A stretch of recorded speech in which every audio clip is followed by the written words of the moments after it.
O jornal Estado de Minas, com o patrocínio do CETRANSP e Cimento Tupi, apresenta...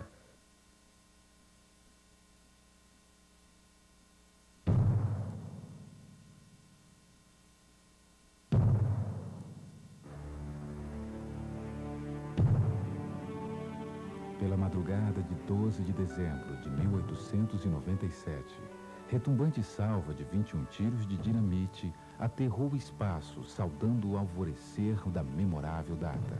E logo, o clangor de duas bandas musicais percorreu as ruas de Belo Horizonte, despertando seus habitantes.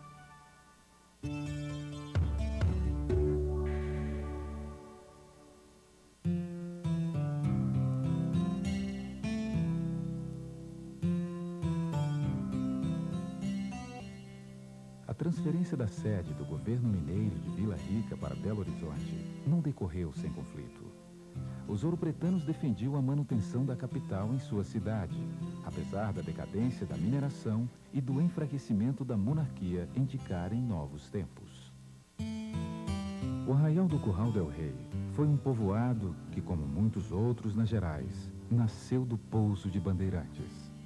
Em 1701, o bandeirante paulista João Leite da Silva Ortiz, impressionado com a beleza do lugar, resolveu fixar residência na região. Ergueu aí a sua fazenda, a do Cercado, e dedicou-se ao plantio e à criação de gado, atraindo com isso novos moradores e aventureiros. Suas senzalas, casebres e engenhos foram um ponto de partida do arraial, que em 1890 veio a se chamar Belo Horizonte. Em 1893, 4 anos após a proclamação da República, o Congresso Legislativo decretou a Lei de Mudança da Capital. Após vários debates e muita discussão, Belo Horizonte saiu vitoriosa. Segundo o projeto de construção da nova capital, o arraial com 8 ruas, 10 becos, 2 largos e 300 casas iria desaparecer. A perspectiva do rápido início das obras atraiu a visita de inúmeras pessoas. Naquele tempo, o percurso de Sabará, uma das cidades mais próximas até Belo Horizonte, tinha que ser feito a cavalo, a pé ou em carros de boi. A zona urbana da nova capital foi traçada com 65 ruas, 12 avenidas e 24 praças. A planta original da cidade já mostrava a Avenida 17 de Dezembro, atual Avenida do Contorno, abraçando toda a área central da cidade. A comissão técnica foi organizada para construir a nova capital. Essa comissão construtora, estruturada com importantes nomes da engenharia e da arquitetura brasileira, também se responsabilizou pela administração municipal do Arraial de Belo Horizonte. Em 1897, foi inaugurada a luz elétrica da cidade.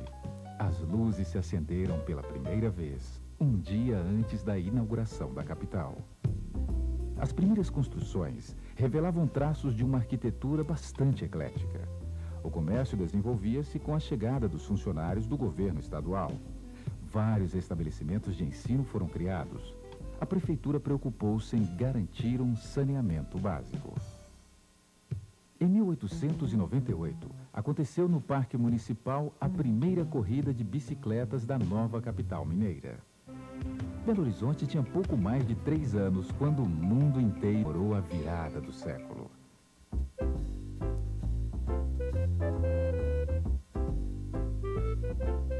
O lazer ganhava vida através dos teatros e cafés. O futebol, a novidade que acabara de chegar da Inglaterra, movimentava a cidade. Em 1902, Belo Horizonte ganhou sua linha de bondes. Meu pai lutava, ainda está lutando até morto. Lutava para criar a família, só nascia. Então, para a gente tomar o bonde, isso já é no tempo do bonde, a gente tinha que ir calçados. Carro descalço, o motorneiro ou o contorno não deixava. Sabe o que a gente fazia? Meu pai comprava um par de sapato. Um calçava um pé, e o outro calçava o outro, para poder entrar no ônibus. Um amarrava o dedo, isso eu lembro até hoje, viu? O que você tem no dedo? Ah, tá, machuquei. E aí a gente entrava no bonde. Em 1903, um bonde atropelou pela primeira vez um pedestre. Contrariando todos os planos, o crescimento da cidade partiu da periferia em direção ao centro. O bairro Floresta foi um dos primeiros de Belo Horizonte. Surgiu como um alongamento da estação. Santa Efigênia e Barro Preto foram dois outros bairros pioneiros. Um surgiu com a instalação do quartel e o outro devido às habitações dos operários. Em 24 de fevereiro de 1908, pela primeira vez, um automóvel circulou pelas ruas da capital. O carro da marca Popper Hartford era vermelho e possuía 5 lugares. O footing funcionava como uma sala de apresentação para rapazes e moças em idade de namoro. Primeiro aconteceu na Praça da Liberdade, há alguns anos na Avenida Afonso Pena. Mais do que um hábito, o footing era um verdadeiro ritual, comandado pelo jogo de olhares.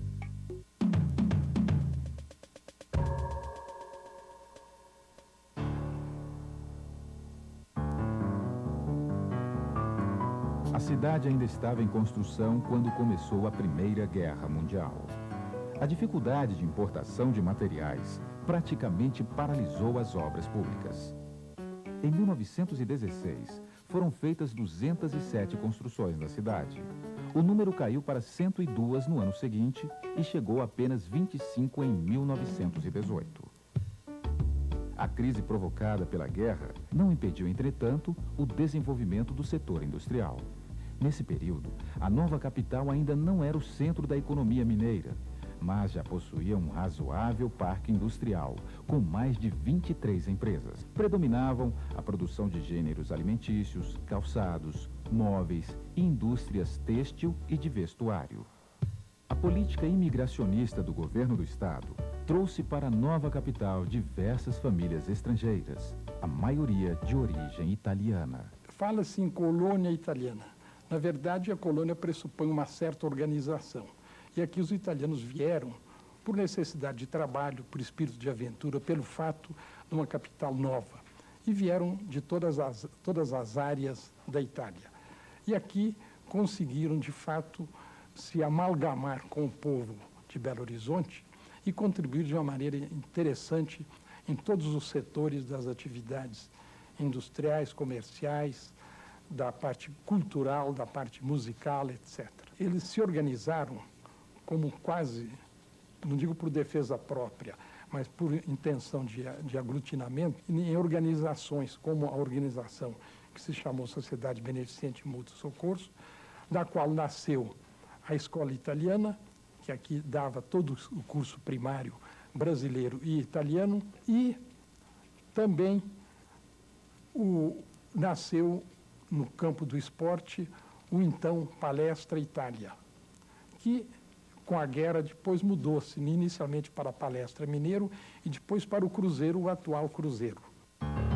O fim da guerra não teve na cidade a repercussão esperada. A população vivia dias difíceis com a ameaça da gripe espanhola. 13.877 casos de gripe espanhola foram registrados na cidade. 230 pessoas morreram em consequência da epidemia. Mas nem tudo era tristeza. Espetáculos de teatro, música, filmes e conferências literárias faziam programação da cidade emergente.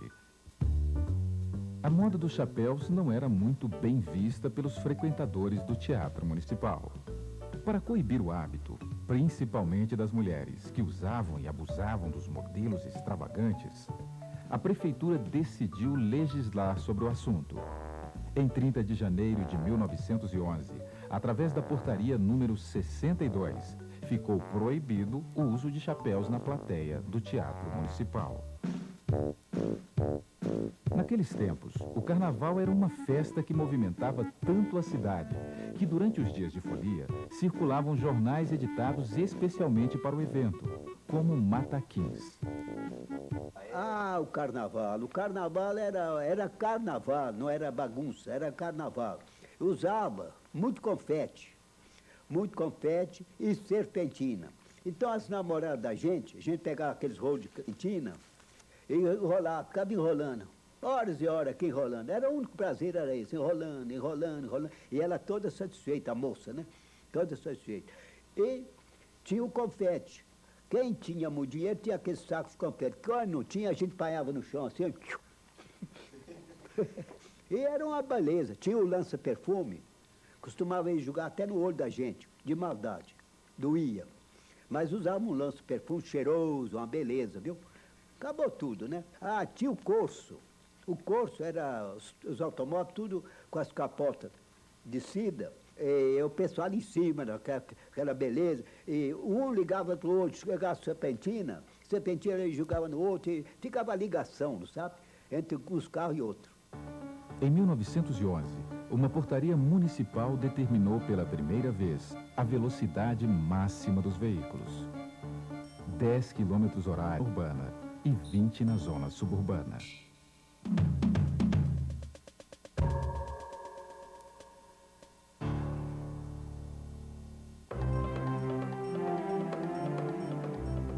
Em 2 de outubro de 1920, o rei Alberto e a rainha Elizabeth chegaram a Belo Horizonte. A visita dos soberanos belgas mobilizou a cidade. Milhares de pessoas, inclusive moradores de cidades distantes, queriam saudar os reis da Bélgica. A gente tinha liberdade de percorrer todos os cômodos do palácio. E o rei Alberto, com aquela simpatia dele, e a senhora também, ela nos punha assim, muita vontade. A gente não teve a oportunidade de ter diálogo nenhum com ele. Somente o trabalho da gente é acompanhar a reportagem para eles fazerem a reportagem da estada do rei Alberto. Isso foi em 1920. A gente aproveitava a festividade da Praça da Liberdade, que aglomerava de gente. Então a gente era baleia de cinema, mas pelo fato de ter muita aglomeração assim à noite, nós aproveitávamos e ia faturar, vender um pouco de bala lá, e a gente vendia muito, sabe? Passado o período de crise pós-guerra, a capital voltou a crescer. Nas ruas da cidade, a maioria ainda sem qualquer revestimento, começou um trabalho intenso de pavimentação. Na arquitetura, nada de muito novo no estilo. Em 1923, Belo Horizonte já possuía 72 hotéis, 7 cinemas, um teatro e 680 casas comerciais. A Rua dos foi criada para abrigar, junto com a Avenida do Comércio, atual Santos Dumont, o centro comercial da nova capital. O impulso econômico vivido na década de 20 levou novos estabelecimentos ao reduto de comerciantes sírios, libaneses e judeus. O viaduto de Santa Teresa foi inaugurado em 1929. Fez sucesso na época como o maior vão de cimento armado da América Latina. Os 3 maiores clubes de futebol da cidade estavam às voltas com a construção de seus estádios no início dos anos 20. O perfil do hotel era amadorismo puro. Só o América que tinha o profissionalismo marrom, como eles diziam. Por isso era a Deca campeão, né? Mas o Atlético, então, era a estudantada da Universidade Federal de Minas. O time do Atlético tinha 9 jogadores estudantes. O Atlético e o América passaram a ser de universitários só. E o Palestra Itália, o atual Cruzeiro, era de operários mais. O funeral do ex-governador Raul Soares, em 1924, foi acompanhado por uma multidão que, em cortejo, seguiu da Igreja São José ao cemitério do Bonfim. O atendimento à saúde melhorou com a criação de casas especializadas e hospitais. A educação teve um crescimento significativo. Investimentos estatais e particulares aumentaram o número de vagas nas escolas. Em 1928, a rede de ensino de Belo Horizonte atendia a 12.627 alunos. Nos anos 20, uma visita do presidente da República, Arthur Bernardes, movimentou a capital, que começava a ganhar ares de cidade grande. Nas casas dançantes, já se ouvia o jazz e o blues. As mulheres começavam a sair de casa. Importava-se tudo dos grandes centros, do comportamento à moda ditada por Paris. A gente ia para casa das namoradas. Ela sentava lá longe. E os pais ali, dois ali, tudo de olho. Mas qualquer coisinha que a gente fizesse assim numa perna, era a coisa melhor do mundo. Não é igual a hoje que já tudo resolvido. Era bacana o namoro, viu? A gente gostava da pessoa mesmo, sem maldade, sem nada. Era bonito. A vida era outra. Cada um tem o seu tempo. A gente parava assim na beirada do passeio, que ainda tem passeio, e as moças para lá, para cá, para lá, para cá. E a gente mexia, brincava com eles, aquela coisa. Tinha o lado bom, o lado das pessoas melhorzinhas, que era eu e outros. E o outro lado, uma turma das empregadas. Isso era real, isso é real. Do lado do... Quem vai para lá, para Afonso Pena, é esse lado de cá, esquerdo. Quem vai para lá. E do outro lado, no outro passeio da Guanabara, que existia a Guanabara, e a pessoal mais humilde, que as empregadas, estavam passeando com seus namorados. E nós também. Era um passeio ótimo, viu? Bonito mesmo. Era domingo, à tarde, e até de noite.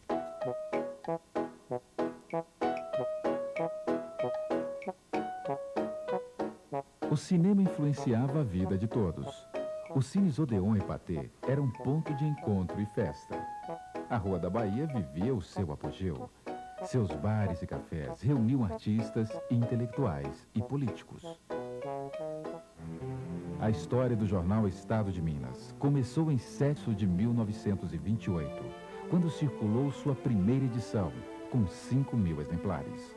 Com pouco mais de um ano de fundação, o jornal passou a integrar a cadeia dos diários associados e Assis Chateaubriand tornou-se o seu maior acionista. Após superar algumas dificuldades nos primeiros anos de circulação, o jornal Estado de Minas assumiu a liderança na imprensa mineira.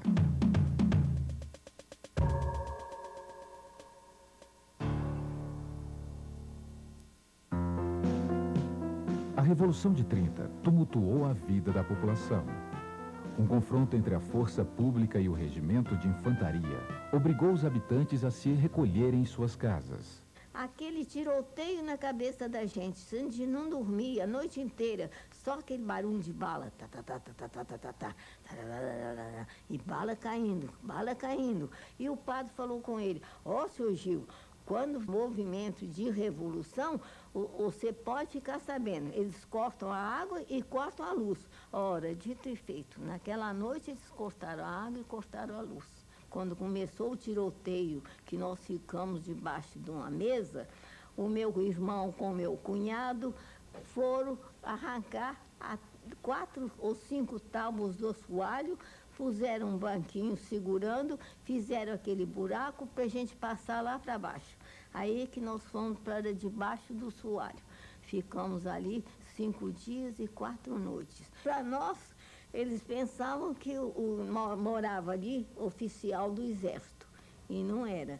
E por isso é que a polícia entrincheirou atrás e começou a tirá-la para casa, pensando que era gente do exército que morava ali. Era morte para todo lado. Na porta da casa da minha tia tinha um soldado morto.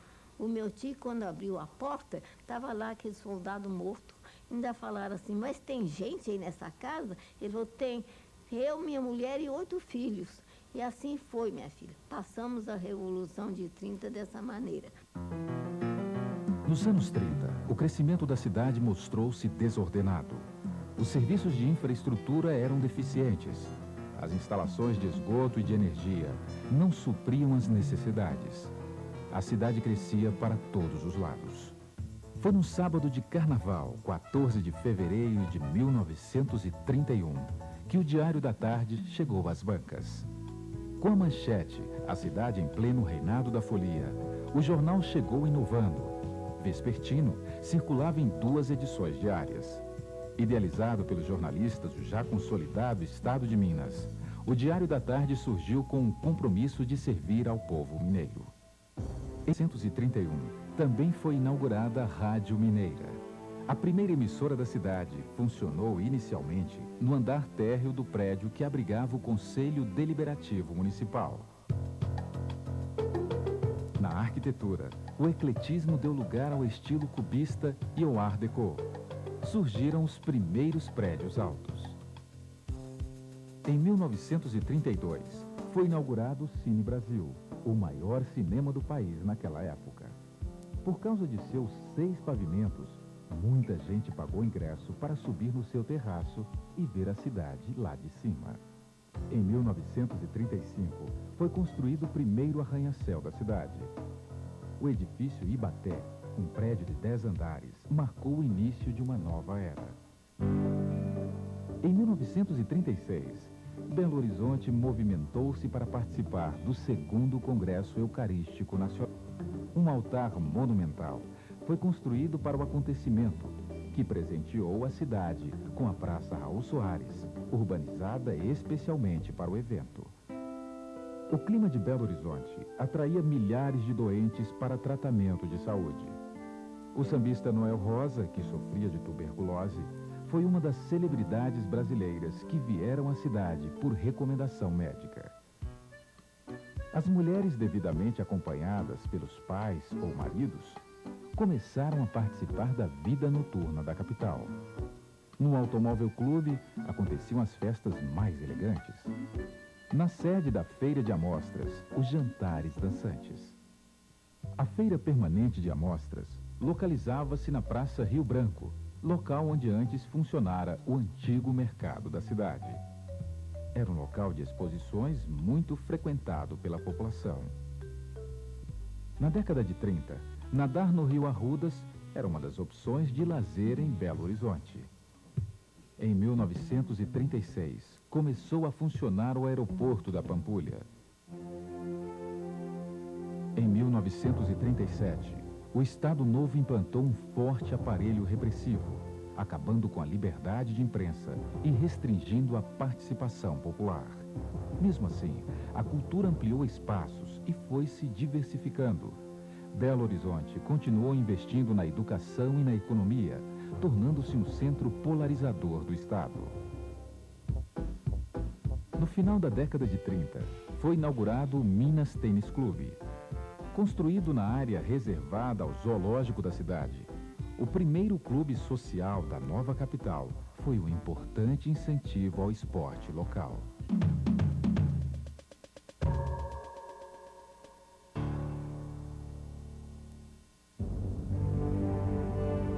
A capital mineira entrou na era da arquitetura moderna com a criação do Conjunto da Pampulha. O então prefeito, Juscelino Kubitschek, convidou o arquiteto Oscar Niemeyer para fazer da região um bairro de elite. Construíram um lago artificial, margeado por equipamentos de lazer e turismo. A cidade ganhou um cassino, um clube, o Iate Tênis Clube, um restaurante, a Casa do Baile e uma igreja, a Igreja de São Francisco de Assis. No final dos anos 40, a Sexta-feira da Paixão era o único dia liberado para pescaria na Lagoa da Pampulha. A Igreja de São Francisco de Assis foi condenada por apresentar um cachorro pintado na parede do altar. A polêmica provocada por um dos painéis executados por Cândido Portinari só terminou em 1959, chegada de um novo arcebispo a Belo Horizonte. O templo modernista só foi abençoado 17 anos depois de sua construção. Nos anos 40, o serviço de bonde tinha uma média de 150 mil usuários por dia. A Segunda Guerra Mundial mudou a rotina da cidade. A população chegou a hostilizar os habitantes de origem alemã e italiana. Em 27 de fevereiro de 1943, foram inauguradas as novas instalações da Rádio Guarani. Incorporada à cadeia dos diários associados, a emissora fez uma reforma na sua aparelhagem técnica, apresentando ao público de Minas e do Brasil uma onda mais potente. Se em 1944 o carnaval passou despercebido, em 1945 todos saíram às ruas para comemorar o fim de guerra. A ditadura do Estado Novo de Getúlio Vargas também chegou ao fim, restituindo a democracia à República. Em 1947, os belo-horizontinos, pela primeira vez na história da cidade, elegeram o seu prefeito.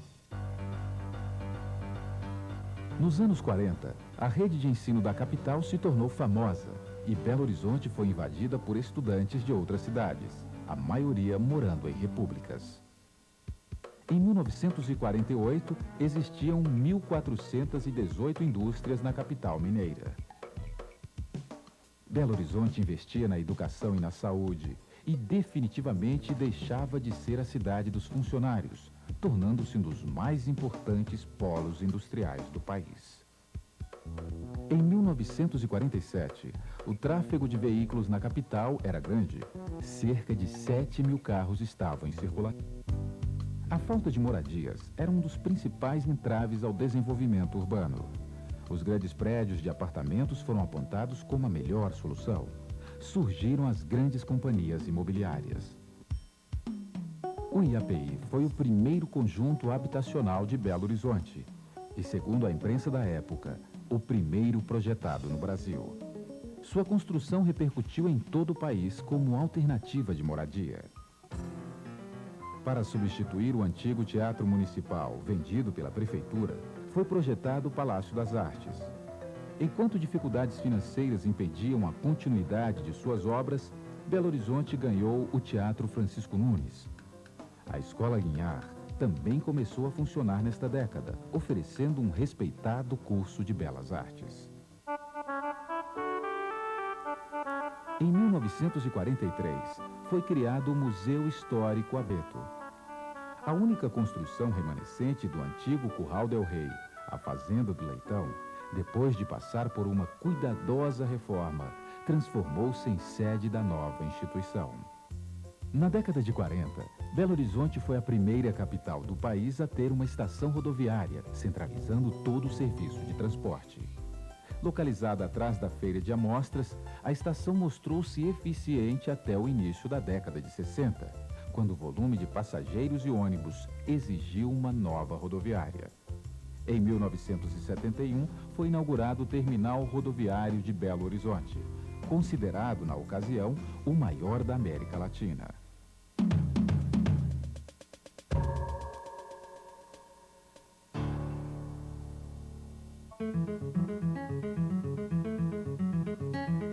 Nos anos 50, o centro de Belo Horizonte ganhou ares de metrópole. Havia o período de maior investimento na construção civil. Localizado nas proximidades da Praça Raul Soares, o conjunto residencial JK foi idealizado pelo então governador de Minas Gerais, Juscelino Kubitschek. De acordo com o projeto inicial, realizado por Oscar Niemeyer, o morador não precisaria sair do conjunto para dispor de uma série de serviços. Concluído após 20 anos de construção, o conjunto planejado inicialmente para a classe média acabou transformando-se em uma opção mais econômica de moradia. No início dos anos 50, Belo Horizonte ganhou seu primeiro estádio de futebol, o Independência.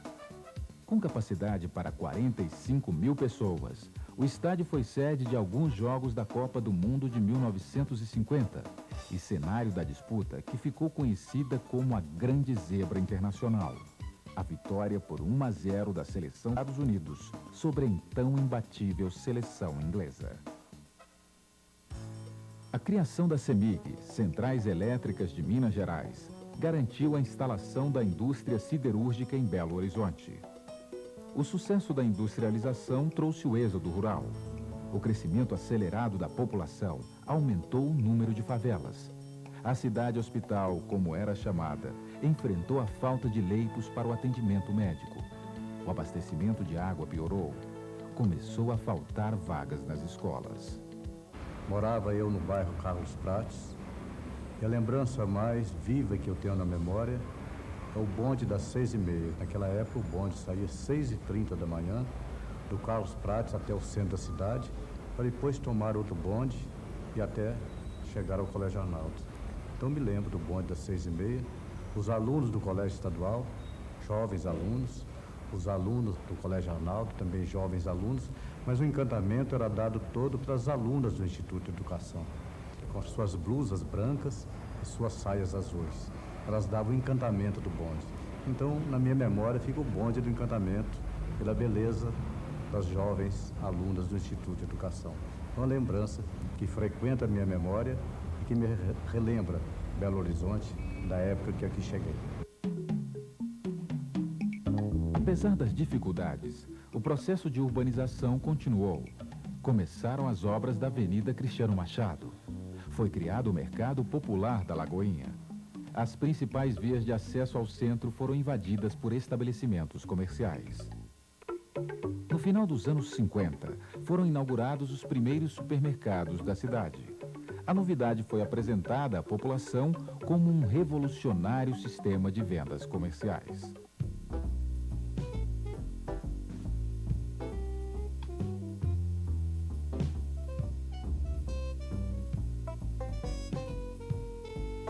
Passear com a família na Pampulha continuava sendo uma opção de lazer para os moradores de Belo Horizonte.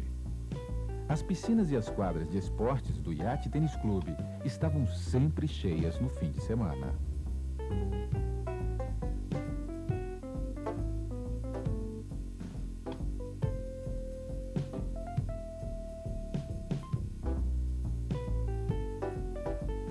O clube foi o primeiro da cidade a oferecer equipamentos para a prática de esportes náuticos.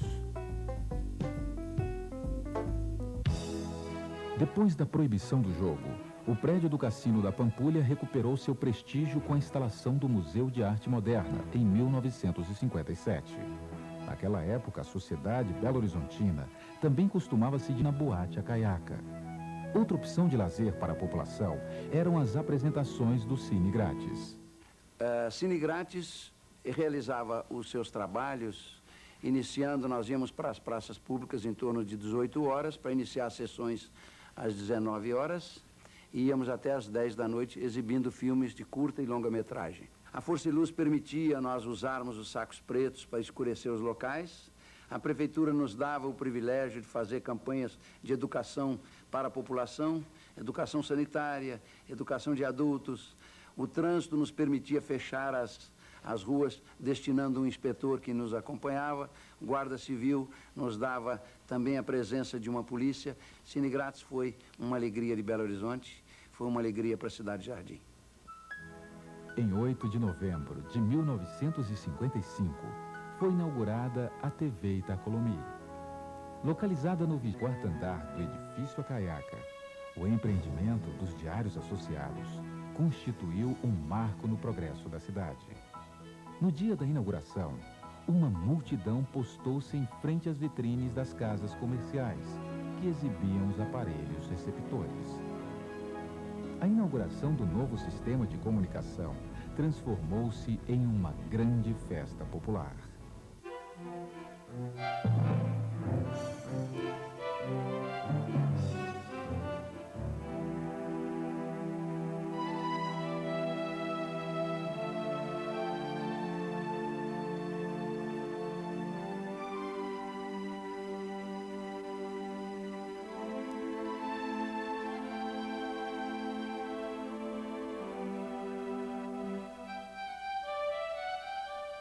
Em 1954, um vazamento foi detectado na barragem.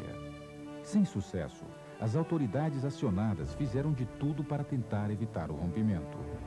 A região foi evacuada e o aeroporto da Pampulha interditado.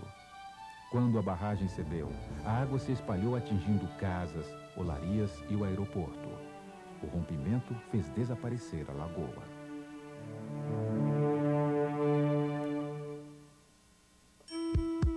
Mais de 200 mil pessoas participaram das homenagens à imagem de Nossa Senhora de Fátima, que esteve em Belo Horizonte em 1953, durante a sua peregrinação pelo Brasil.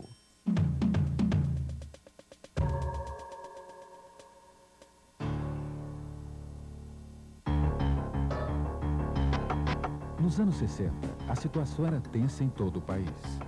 Em Belo Horizonte foram realizadas várias passeatas contra a ditadura. Movimentos estudantis aconteciam. Qualquer manifestação era reprimida com bombas de efeito moral. Desaparecem aos poucos os verdadeiros bondes da cidade, como esse que aí vemos em sua última viagem.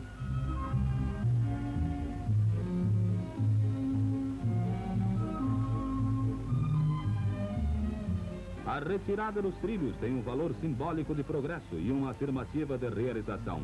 Novos e confortáveis carros elétricos trafegarão, dando aos belo-horizontinos mais conforto e rapidez em suas viagens urbanas. Na década de 60, Belo Horizonte experimentou um crescimento periférico com a ocupação de áreas próximas às cidades vizinhas. Nesse período, importantes instituições financeiras foram criadas. Modernos hospitais também foram construídos. Nas escolas, a chamada educação mista permitia alunos e alunas na mesma classe. Nos anos 60, Belo Horizonte já realizava concorridos desfiles de moda.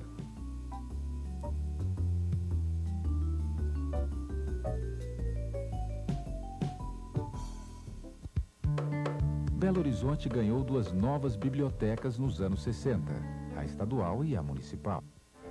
A bonita arborização de Belo Horizonte está seriamente ameaçada pela praga dos insetos que o público batizou com o nome de amintinhas. O prefeito Jorge Carone Filho determinou imediatas providências para o combate à praga. O Departamento de Parques e Jardins da Prefeitura iniciou logo a pulverização das árvores com um novo produto, o Malatol, última palavra norte-americana em inseticidas. Todos os recursos estão sendo empregados no combate aos insetos que tanto vêm importunando o povo da capital de Minas.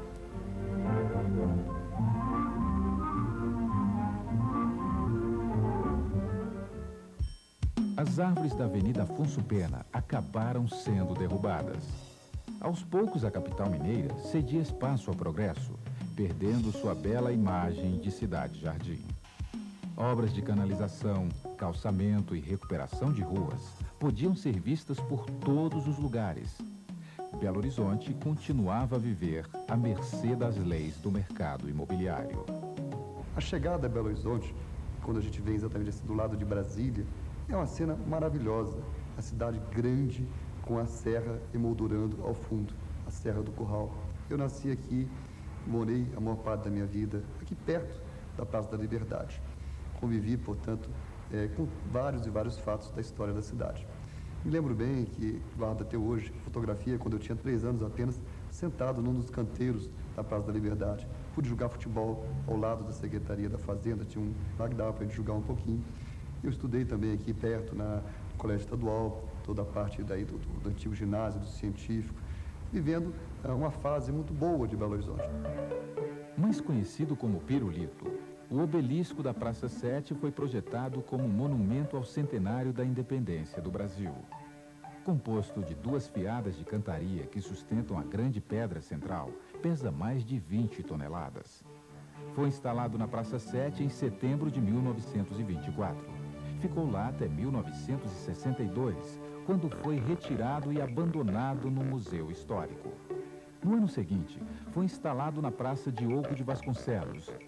Em 1977, foi tombado pelo Instituto do Patrimônio Histórico e Artístico, retornando à Praça 7 em 1980. Base de decoração natalina e manifestações contra a AIDS, o Pirulito já faz parte da programação oficial do Carnaval.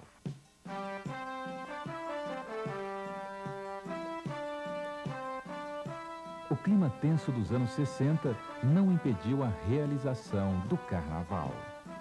No Teatro Francisco Nunes, aconteceram concursos infantis de fantasia. Nas ruas, as escolas de samba e blocos caricatos fizeram a festa. O Estádio Governador Magalhães Pinto, conhecido como Mineirão, foi inaugurado em 5 de setembro de 1965. Com capacidade para 130 mil torcedores, foi considerado na época da sua construção como o 2º maior estádio coberto do mundo. Na década de 70, o Mineirão emprestou suas arquibancadas para a realização das provas do vestibular. Atualmente, o estádio é cenário de importantes campeonatos nacionais e internacionais. Em 1966, o Cruzeiro Esporte Clube conquistou o título de campeão da 8ª Taça Brasil. Pela primeira vez, um time mineiro vencia um campeonato nacional de futebol. O mercado municipal, composto por mais de 100 lojas, foi a leilão em 1963. Construído no final da década de 20, localizava-se a Avenida Paraupeba, atual Augusto de Lima. Em 1969, o estabelecimento passou por uma rigorosa reforma, chegando aos anos 70 com a estrutura que até hoje atende os mais diferentes fregueses. As primeiras escadas rolantes da cidade foram instaladas no conjunto Arcângelo Maleta. A galeria do edifício Maleta pode ser considerada o grande cultural dos anos 60. Em seus bares, livrarias e restaurantes, reuniam-se artistas, escritores, músicos e jornalistas. Localizado na esquina da Avenida Augusto de Lima com a Rua da Bahia, o conjunto Arcângelo Maleta foi construído onde durante muitos anos funcionou o Grande Hotel.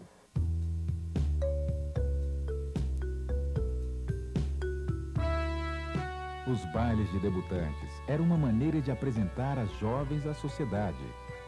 O salto alto era um verdadeiro sonho para as adolescentes.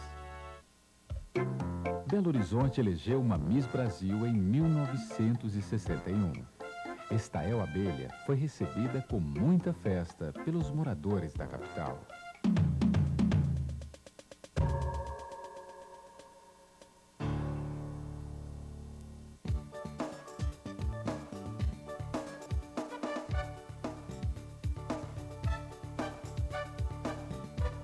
Os anos 70 começaram com a festa da conquista do tricampeonato mundial de futebol. Belo Horizonte comemorou durante 5 dias a vitória do Brasil na Copa do México.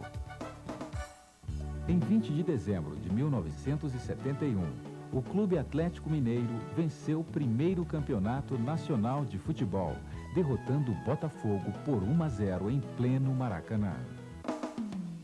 Enquanto a região metropolitana de Belo Horizonte recebia empresas estrangeiras, a Savassi conquistava os belo-horizontinos como lugar ideal para as compras. Em 16 de março de 1940, foi inaugurada no bairro dos Funcionários a padaria e confeitaria Savassi. Equipada com as mais modernas máquinas, o local tornou-se uma referência para toda a população. Em 1977, o estabelecimento deixou a Praça Diogo de Vasconcelos, mas seu nome, até hoje, serve para designar uma das áreas mais nobres da cidade. Casarões e sobrados do início do século foram destruídos quase na mesma proporção em que surgiam torres de concreto. Em toda a cidade, o vidro fumê virou mania nas fachadas dos prédios. Em 1978, começaram as obras do primeiro shopping center da cidade. A feira de artesanato movimentava os domingos na Praça da Liberdade.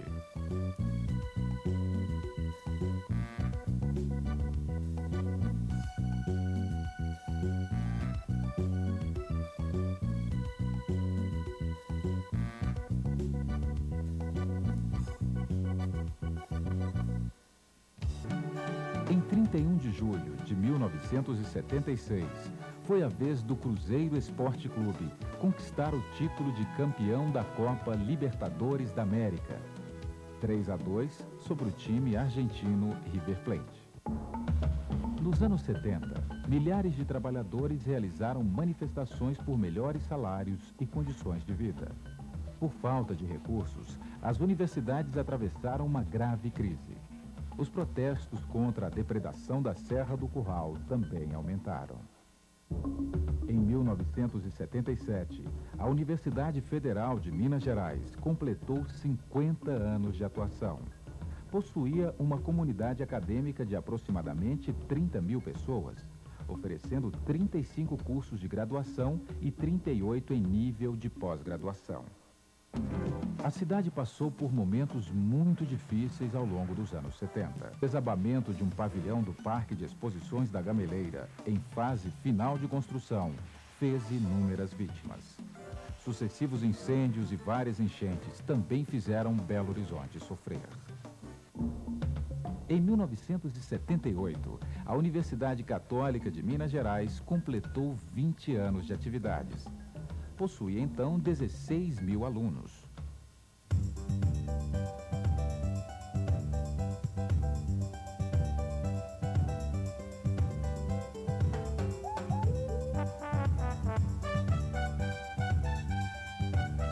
O carnaval continuava sendo um sucesso na cidade. A irreverência conquistava seu espaço com a chegada da Banda Mole.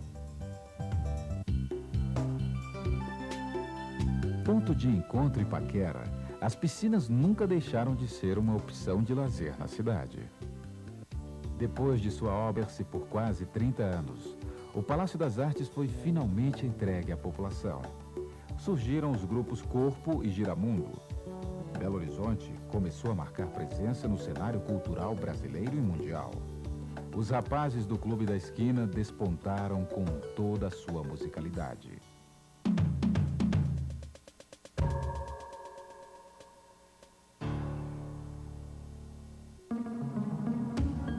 A diversidade de materiais começou a ser utilizada pelos arquitetos. Entrou em cena o ar-condicionado. Um processo desenfreado de destruição do patrimônio histórico tomou conta da cidade. O crescimento desordenado provocou o caos urbano. Em 1983, a população protestou contra a demolição do Cine Metrópole. A empresa Cinemas e Teatros de Minas Gerais vendeu ao Banco Bradesco a construção que no início do século abrigava o Teatro Municipal. Localizado à esquina da Rua da Bahia com a Praça Alberto Deodato, o imponente prédio era um importante referencial arquitetônico e cultural da cidade. Floresta, Santa Teresa e Guarani foram outros cinemas que também desapareceram. A desativação de várias dessas casas limitou ainda mais as poucas opções culturais da cidade. A presença do Papa João Paulo II parou a capital. Uma multidão estimada em mais de 1 milhão de pessoas lotou as ruas da cidade. O talento do grupo Wakiti foi reconhecido no exterior. Mais de 200 mil pessoas lotaram a Praça da Rodoviária em um comício em favor das eleições diretas para presidente. No ano seguinte, apesar da derrota das diretas, Belo Horizonte comemorou a eleição de Tancredo Neves. 3 meses depois, a cidade calou com a morte do ilustre político mineiro. 5 mortos e 271 feridos durante o velório do ex-presidente. O incidente aconteceu quando uma multidão derrubou os portões do Palácio da Liberdade para participar do velório. Em 1984, foi construído o Aeroporto Internacional de Confins. Em 1985, aconteceram as primeiras viagens do metrô de superfície de Belo Horizonte. As obras de canalização do Arrudas trouxeram resultados.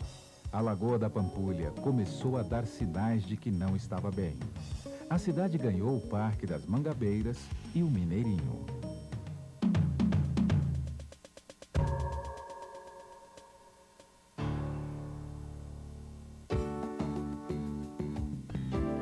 Às vésperas do seu centenário, Belo Horizonte resgata importantes áreas de lazer. A maioria das praças da cidade são revitalizadas.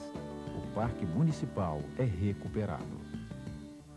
Em 29 de setembro de 1992, milhares de pessoas saíram às ruas para comemorar o impeachment do presidente Collor.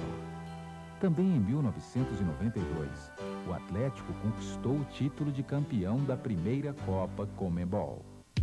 As gangues de pichadores marcam a cidade com seu vandalismo. Em 1993, foi criado o Centro de Referências Audiovisuais. Instalado em um edifício histórico, a Rua Professor Estevão Pinto, no bairro Serra, o CRAV começou a lutar pela preservação da memória audiovisual de Belo Horizonte. Corredores e ciclistas disputam espaço nas pistas de Cooper da cidade. O vôlei ganha. Esportes radicais viram moda. Em 1990, Belo Horizonte recebeu o título de melhor cidade da América Latina para se viver. Os camelôs invadem as ruas da cidade. Os shoppings conquistam os moradores e dominam o comércio. A feira de artesanato passa a funcionar na Avenida Afonso Pena. O complexo viário da Lagoinha é finalmente concluído. O volume de carros nas ruas cresce. Outras soluções se fazem necessárias. Milhares de pessoas participam do Carnabelô. A Avenida Afonso Pena transforma-se em palco do maior carnaval temporão do estado. Novas salas de cinema são inauguradas. O teatro de rua do Grupo Galpão faz sucesso. As produções culturais voltam a agitar a cidade. Festivais internacionais de teatro, vídeo, literatura e dança encantadores. Em maio de 1997, Belo Horizonte sediou com sucesso o Encontro das Américas. Durante 4 dias, os ministros responsáveis pelo comércio e as lideranças do setor privado de 34 países americanos debateram a criação da ALCA, Área de Livre Comércio das Américas. Começam as comemorações do aniversário de 100 anos da capital mineira. Com a participação de clubes internacionais, é realizada a Copa Centenário de Belo Horizonte. O Atlético vence o torneio, saindo vitorioso de uma emocionante final contra o Cruzeiro. 4 dias depois, é a vez da torcida azul e branca comemorar. O Cruzeiro é bicampeão da Copa Libertadores da América. Em meio a muita discussão, sai o plano diretor. Sua tentativa de se organizar o espaço urbano de uma metrópole com mais de 3 milhões de habitantes.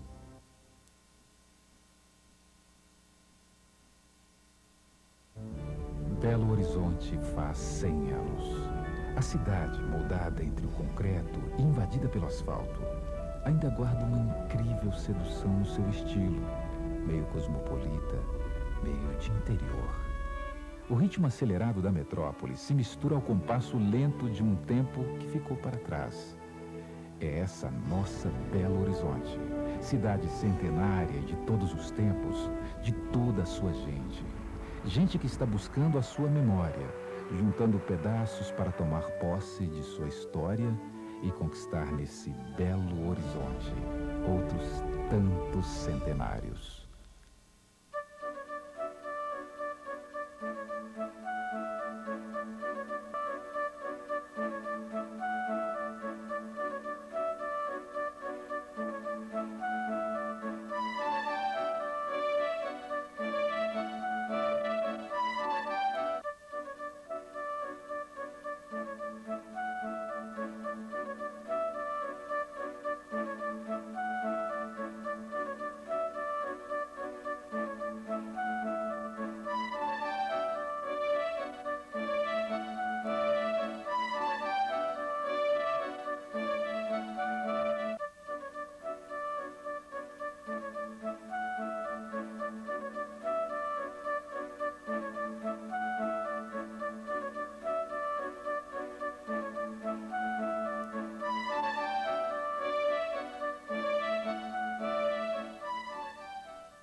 A gaveta nem sempre é lugar para guardar as recordações. Fotografias, filmes e vídeos deterioram-se com o tempo.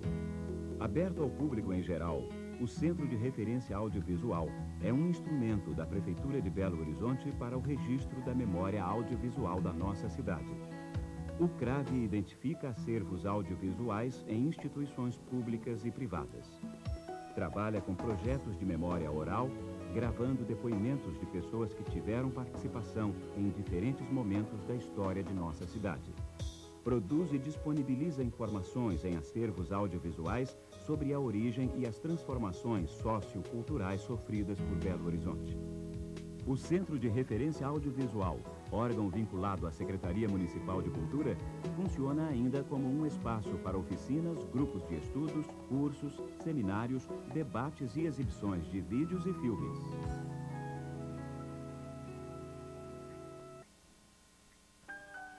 Há 100 anos em Belo Horizonte tudo ficava perto. Andava-se a pé, a cavalo ou em coches elegantes. No início do século, chegou à cidade o primeiro automóvel, trazido pelo Dr. Antônio Aleixo. O número de carros nunca mais parou de crescer. O trânsito já se tornava um dos maiores problemas da cidade. Hoje, trabalhar com transporte em Belo Horizonte exige dedicação e profissionalismo. Essa é a missão do CETRANSP, que há 45 anos investe em treinamento e reciclagem para os profissionais do transporte e numa melhor qualidade de vida para a população de Belo Horizonte.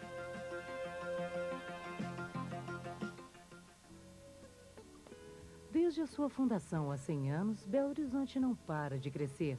E a Cimento Tupi se orgulha de ter participado da história desta cidade menina. Produzindo cimento Portland, a Tupi continua a fazer o desenvolvimento de Belo Horizonte, construindo e gerando empregos. Parabéns, Belo Horizonte!